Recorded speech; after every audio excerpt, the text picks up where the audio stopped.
Miss হবে না আপনার পছন্দের টিভি শো। দেখুন জি5 অ্যাপে একদম ফ্রি। আপনি এখন এখান থেকে যেতে পারেন, আর যাওয়ার সময় সুলতা দি আর বিন্দিকে একবার ডেকে দেবেন, ওদের সঙ্গে আমার কিছু কথা আছে। क्या बात বর্ণমালা, क्या बात। আমাকেই আমার বাড়ি থেকে, আমার ঘর থেকে বের করে দিচ্ছ, আবার অর্ডার করছো কাদের সব ডেকে দিতে। না, সে অর্ডার তুমি করতেই পারো, তোমার রাইট আছে। কিন্তু কি বলো তো, ওই বিন্তি সুলতা তোমাকে কার্ড দিলেও তুমি কিন্তু তোমার প্রেমিককে কার্ড দিয়ে বাঁচাতে পারবে না।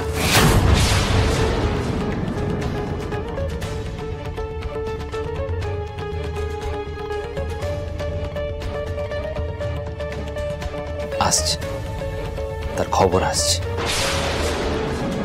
সে আসছে, আজই তার শেষ দিন। মহেশ্বর, তার মানে কি উনি স্যারের খোঁজ পেয়ে গেছেন? কে আসছে আজ? সত্যি কি স্যার?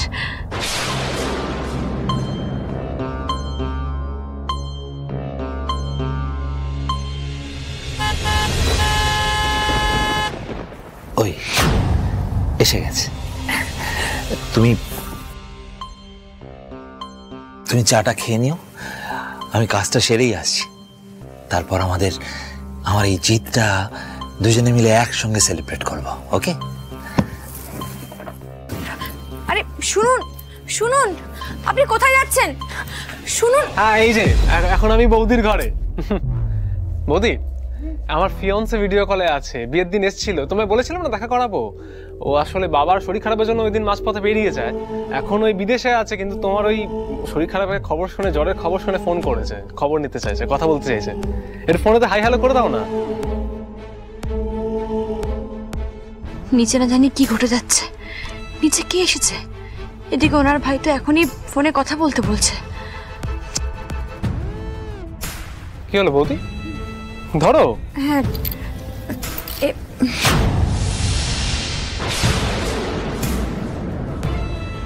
কি এটা তো অনন্যা। অনন্যার সঙ্গে ওনার ভাইয়ের বিয়ে হতে চলেছে, মানে স্যারের সঙ্গে অনন্যার কোনো সম্পর্ক নেই।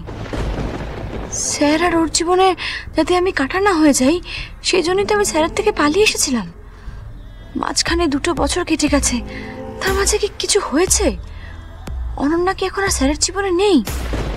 আর এদিকে স্যারও আমায় ভুল বুঝলেন। কি হচ্ছে এসব মহেশ্বর? হ্যালো, হ্যাঁ ইন্দ্র, এটা তো ভিডিও হচ্ছে না, অডিও হয়ে গেছে। হ্যালো, কিছু দেখতে পাচ্ছি না ইন্দ্র। বৌদি, এটা অডিও মোড হয়ে গেছে, তারা ভিডিও করে দিচ্ছে তোমার। এ বাবা, পড়ে গেল। এই মা, স্ক্রিনটা ভেঙে গেছে। বিশেষ করে আমি ইচ্ছে করে করিনি, আসলে শরীরটা খারাপ তো, হাতটা কাঁপছিল, হাতটা কেঁপেই পড়ে গেল। প্লিজ আমাকে খবর করে দাও, আমি ইচ্ছে করে করিনি, প্লিজ।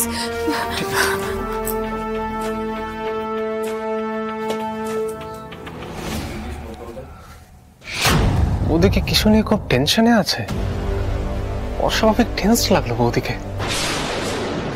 জি5 ডাউনলোড করুন আর সব এপিসোড দেখুন একদম ফ্রি।